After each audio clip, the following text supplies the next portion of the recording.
Hello friends, my name is बादल और मित्रा channel पर आप लोगों का स्वागत है। अगर आप इस चैनल पर नए हैं तो चैनल को सब्सक्राइब कर लीजिए। आज का वीडियो काफी स्पेशल है क्योंकि इस वीडियो में आप एनसीईआरटी बेस्ड क्वेश्चन को देखेंगे जो कि महेश बर्णवाल के बुक से लिए गए हैं। और आप लोग जानते हैं कि महेश कुमार बर्णवाल के बुक के कंटेंट के बारे में कि ये पूरी तरह एनसीईआरटी पर आधारित क्वेश्चन का संग्रह है जो कि आपके हर छोटे से बड़े लेवल के एग्जाम के लिए इम्पोर्टेंट है।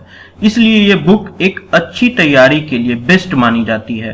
आज के सेशन में मैंने भारत के प्रधानमंत्री के क्रम को याद करने की भी एक ट्रिक अंकित की है, तो मेरे साथ अंत तक बने रहिए और क्वेश्चन का भी जवाब वीडियो देखते के साथ देते रहिए। तो चलिए आज के सेशन को स्टार्ट करते हैं। पहला क्वेश्चन है, प्रधानमंत्री की नियुक्ति यानी कि अपॉइंटमेंट का प्रावधान संविधान के किस अनुच्छेद में किया गया है?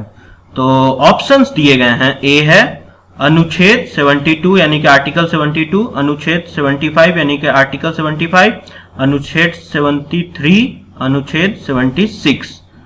अब इस वीडियो को आप पॉज कीजिए और आंसर बताइए कि इसका आंसर क्या होगा। तो इसका आंसर हो जाएगा ऑप्शन नंबर बी यानी कि अनुच्छेद 75। और इसकी डिटेल जान लेते हैं। अनुच्छेद 75 फर्स्ट के अंतर्गत प्रधानमंत्री की नियुक्ति यानी कि अपॉइंटमेंट राष्ट्रपति करेगा और अन्य मंत्रियों की नियुक्ति राष्ट्रपति प्रधानमंत्री की सलाह पे करेगा यानी कि एडवाइस पे। तो आप इस वीडियो को देखिए और इसका स्क्रीनशॉट ले लीजिए कि इसमें क्या क्या इंपॉर्टेंट है। ये है अनुच्छेद 75 फर्स्ट एक इंपॉर्टेंट हो गया और प्रधानमंत्री की नियुक्ति राष्ट्रपति करता है और अन्य मंत्रियों की नियुक्ति राष्ट्रपति प्रधानमंत्री की सलाह पर करेगा। तो चलिए नेक्स्ट क्वेश्चन की ओर चलते हैं। निम्नलिखित में से कौन प्रधानमंत्री बनने के समय लोकसभा के सदस्य थे? इसके ऑप्शंस दिए गए हैं। ए एच.डी. देवगौड़ा, बी इंद्र कुमार गुजराल, सी चंद्रशेखर और या D doctor Manmohan Singh. Video को पॉज कीजिए और बताइए आंसर क्या होगा। तो इसका आंसर हो जाएगा ऑप्शन नंबर सी चंद्रशेखर। अब इनके बारे में जान लेते हैं डिटेल। एच.डी. देवगौड़ा, इंद्र कुमार गुजराल एवं डॉक्टर मनमोहन सिंह ये जो थे प्रधानमंत्री के समय राज्यसभा के सदस्य थे, जबकि चंद्रशेखर बलिया यानी कि उत्तर प्रदेश लोकसभा निर्वाचन क्षेत्र से लोकसभा सदस्य थे। वे 10 नवंबर 1990 से 21 जून 1991 तक इंडिया के पीएम रहे। तो और भी जान लेते हैं कुछ इंपॉर्टेंट बातें।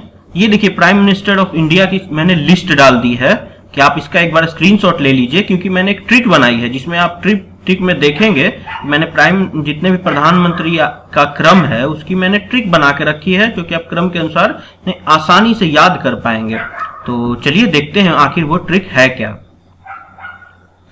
और ये है ट्रिक भारत के प्रधानमंत्री के क्रमबद्ध याद करने की ट्रिक। ये है, जवाहर भय लाल बहादुर इंद्र बने मुरारी, तब चौधरी के चरण छू इंद्र भय राजी, विश्व चंद्र नर सिंह सहारे, अटल देव भय गुजराला, अटल ते मनमोहन बोले अब की बार मोदी सरकार। अब चलिए इसमें ट्रिक में देखिए क्या क्या कैसे कैसे हम याद करेंगे।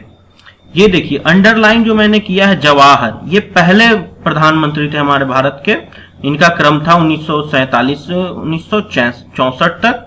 फिर ये भय साइलेंट है और फिर उसके बाद आए थे गुलजारी लाल जो कि लाल से हैं, गुलजारी लाल नंदा जो कि 1964 में रहे थे।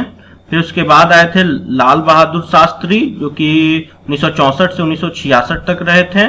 फिर आए थे फिर आए थे गुलजारी लाल नंदा और फिर आए थे इंदिरा गांधी का भी 1966 से 1977 तक का क्रम रहा था। फिर उसके बाद आए थे मुरारी यानी कि मुरारी मतलब हो गए मोरारजी देसाई। और फिर उसके बाद आए थे ये देखिए चौधरी यानी कि चौधरी चरण सिंह। फिर उसके बाद आए थे चौधरी चरण सिंह के बाद इंदिरा गांधी। फिर उसके बाद इंदिरा गांधी के बाद आए थे राजी से राजीव गांधी। फिर विश्व से आए थे विश्वनाथ प्रताप सिंह। फिर चंद्र से आए थे चंद्रशेखर। और फिर आए थे उसके बाद पीवी नरसिम्हा राव जो कि नरसिंह से हैं, फिर उसके बाद आए थे अटल बिहारी वाजपेयी, अटल देव, फिर उसके बाद देव से हो जाएगा HD देवेगौड़ा, और गुजराल से हो जाएगा इंदर कुमार गुजराल, और फिर उसके बाद अटल जी फिर आए थे, अटल से हो गया अटल बिहारी वाजपेयी, मनमोहन से हो गए मनमोहन सिंह, और लास्ट में अभी हमारे हैं मोदी, नरेंद्र मोदी। तो आप इस ट्रिक को एक बार देखिए, और जो स्क्रीनशॉट ले रखे हैं आपने प्राइम मिनिस्टर की जो पीछे मैंने वीडियो में डाली थी, और उसको इनसे याद करके एक बार देखिए, आपको 2 से 3 बार में ये सारे ट्रिक याद हो जाएंगे। तो चलिए अब नेक्स्ट क्वेश्चन की ओर चलते हैं। अगला है राष्ट्रीय विकास परिषद यानी कि नेशनल डेवलपमेंट काउंसिल में कौन शामिल होते हैं? तो इसके ऑप्शंस दिए गए हैं। ए केंद्रीय मंत्रिमंडल के सभी सदस्य, बी सभी राज्यों के मुख्यमंत्री, सी सभी राज्यों के केंद्र के मंत्रिमंडल सदस्य, या डी संसदीय प्राक्कलन समिति के सदस्य। तो इसका आंसर हो जाएगा ऑप्शन बी सभी राज्यों के मुख्यमंत्री। और इसका डिटेल जान लेते हैं। राष्ट्रीय विकास परिषद यानी कि नेशनल डेवलपमेंट काउंसिल की स्थापना 6 अगस्त 1947 को हुई। ये वेरी वेरी इंपॉर्टेंट हो गई। नेशनल डेवलपमेंट काउंसिल की स्थापना कब हुई? तो 6 अगस्त 1947। इसके पदेन अध्यक्ष होते हैं जो प्रधानमंत्री होते हैं। ये भी इंपॉर्टेंट है कि नेशनल डेवलपमेंट काउंसिल के अध्यक्ष कौन होते हैं? पदेन अध्यक्ष, तो प्रधानमंत्री होते हैं। इसके सदस्यों में सभी कैबिनेट मंत्री, नीति आयोग के सभी सदस्य, सभी राज्यों के मुख्यमंत्री और केंद्र शासित प्रदेशों के प्रशासक शामिल होते हैं। तो ये देखिए राज्यों के मुख्यमंत्री, यही इस क्वेश्चन का आंसर हो जाएगा। नेक्स्ट क्वेश्चन की ओर चलते हैं। भारत का प्रधानमंत्री तब तक अपने पद पर रहता है जब तक उसे प्राप्त है। तो इसका ऑप्शन देख लीजिए क्या क्या दिया है। सशस्त्र बलों का समर्थन, बी है राज्यसभा का विश्वास, सी है लोकसभा का विश्वास, या डी है जनता का समर्थन। तो इसका आंसर हो जाएगा ऑप्शन नंबर सी लोकसभा का विश्वास। ये किस क्वेश्चन का आप जवाब दे सकते थे आसानी से। तो अब जान लेते हैं कुछ डिटेल इनके बारे में। प्रधानमंत्री मंत्रिपरिषद यानी कि काउंसिल्स ऑफ मिनिस्टर का प्रमुख होता है, ये हम लोग जानते हैं। आर्टिकल 75 थर्ड के अनुसार मंत्रिपरिषद लोकसभा के प्रति सामूहिक रूप से उत्तरदायी यानी कि कलेक्टिवली रिस्पॉन्सिबल होती है। यानी कि आप देखिए प्रधानमंत्री मंत्रिपरिषद का प्रमुख होता है और मंत्रिपरिषद लोकसभा के प्रति सामूहिक रूप से उत्तरदायी होता है। तो इस लिहाज से भी हम देख सकते हैं कि प्रधानमंत्री काउंसिल ऑफ मिनिस्टर का प्रमुख होता है। अतः प्रधानमंत्री तब तक अपने पद पर बने रहते हैं जब तक उसे लोकसभा का विश्वास प्राप्त होता है। लोकसभा में मंत्री परिषद के विरुद्ध अविश्वास प्रस्ताव यानी कि नो कॉन्फिडेंस मोशन पारित होने पर प्रधानमंत्री सहित मंत्रिपरिषद को त्याग पत्र देना पड़ता है। तो इस तरह आप देख सकते हैं कि नो कॉन्फिडेंस मोशन पारित होने पर प्रधानमंत्री सहित मंत्रिपरिषद को त्याग पत्र देना पड़ता है। तो इसमें आप क्या क्या इंपॉर्टेंट है, आर्टिकल 75 थर्ड इंपॉर्टेंट है, और प्रधानमंत्री जो होता है काउंसिल ऑफ मिनिस्टर का प्रमुख होता है, और प्रधानमंत्री तब तक अपने पद पर रहता है जब तक उससे लोकसभा का विश्वास प्राप्त होता है। तो आइए अब चलते हैं नेक्स्ट क्वेश्चन की ओर। 5th नंबर है भारत में अवशिष्ट शक्तियां यानी कि रेसिड्यूरी पावर्स किसमें निहित है? तो इसके ऑप्शंस दिए गए हैं। ए केंद्र सरकार में, बी राज्य सरकार में, सी केंद्र एवं राज्य सरकार दोनों में, या डी स्थानीय शासन में। वीडियो को पॉज कीजिए और बताइए आंसर क्या होगा। तो आइए चलिए इसका देख लेते हैं आंसर क्या होगा। इसका आंसर हो जाएगा ऑप्शन नंबर ए केंद्र सरकार में, यानी कि रेसिड्यूरी पावर्स जो होती है किसमें निहित होती है? केंद्र सरकार में। भारत में अवशिष्ट विधायी शक्तियां यानी कि रेसिड्यूरी पावर ऑफ लेजिस्लेशन केंद्र सरकार में निहित है। इसका उल्लेख ये आर्टिकल इंपॉर्टेंट है कि 248 में किया गया है। रेसिड्यूरी पावर का जो प्रावधान है ये किस देश से लिया गया है? तो ये कनाडा के संविधान से लिया गया है। तो चलिए नेक्स्ट क्वेश्चन की ओर चलते हैं। 6ठा है सरकारिया आयोग का सुझाव किस विषय पर सुझाव देने के लिए किया गया था? ये very very very important question है जो कि हर एग्जाम में लगभग पूछा ही जाता है, जितने भी गवर्नमेंट अच्छे एग्जाम होते हैं सब में। ऑप्शंस दिए गए हैं। ए कावेरी जल विवाद, बी केंद्र राज्य संबंध, और सी राम जन्मभूमि विवाद, या डी इनमें से कोई नहीं। तो इसका आंसर हो जाएगा ऑप्शन नंबर बी केंद्र राज्य संबंध। अब इसके बारे में डिटेल जान लेते हैं। वर्ष 1983 में रंजीत सिंह सरकारिया, जो कि सरकारिया आयोग का मेन थे, और ये रंजीत सिंह सरकारिया की अध्यक्षता में 3 सदस्यीय समिति सरकारिया आयोग यानी कि सरकारिया कमीशन का गठन किया। इसके अन्य सदस्य शिवरमन एवं SR सेन थे। ये 3 थे, इसमें मेन थे रंजीत सिंह सरकारिया और 2 और कौन कौन थे, शिवरमन एवं SR सेन। ये इंपॉर्टेंट है दोनों, इनके भी नाम याद कर लीजिए। इस आयोग का गठन केंद्र राज्य संबंधों यानी कि सेंटर स्टेट रिलेशनशिप की वर्तमान व्यवस्था की समीक्षा करने और इसके संबंध में आवश्यक संस्तुतियां देने के लिए किया गया था। इसने वर्ष 1988 में अपनी रिपोर्ट सौंपी थी। ये 1983 में इसका अध्यक्षता में 3 सरकारी आयोग का गठन किया गया और इसकी रिपोर्ट कब दी गई थी, 1988 में। तो सरकारी आयोग का सुझाव किस विषय पर सुझाव देने के लिए किया गया था, सेंटर स्टेट रिलेशनशिप, केंद्र राज्य संबंधों के लिए। चलिए अब नेक्स्ट क्वेश्चन की ओर चलते हैं। राष्ट्रीय एकता परिषद यानी कि नेशनल इंटीग्रेशन काउंसिल का अध्यक्ष कौन होता है? ऑप्शंस दिए गए हैं, ए प्रधानमंत्री, बी वित्त मंत्री, सी गृह मंत्री या डी भारत के राष्ट्रपति। तो चलिए इसका आंसर देख लेते हैं। इसका आंसर हो जाएगा प्रधानमंत्री। इसका गठन यानी कि नेशनल इंटीग्रेशन काउंसिल का गठन अक्टूबर 1961 में तत्कालिक प्रधानमंत्री यानी कि जवाहरलाल नेहरू, जो कि हमारे फर्स्ट प्राइम मिनिस्टर थे, उनके कार्यकाल में किया गया।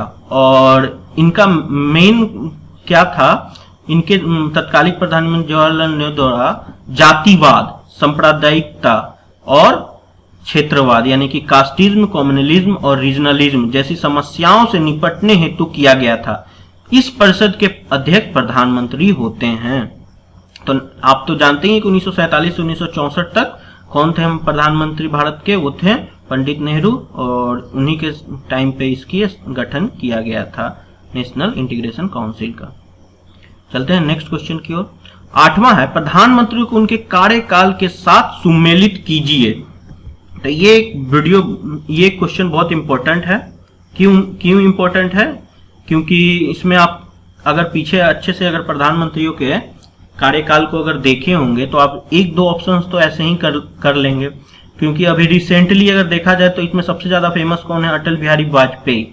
और इस ऑप्शन के अनुसार देखा जाए तो अटल बिहारी वाजपेयी से अभी सबसे मतलब कि लेटेस्ट जो ईयर है वो है 1999 से 2004। तो ये ऑप्शंस तो आप मिला लिए कि सी से फर्स्ट होगा।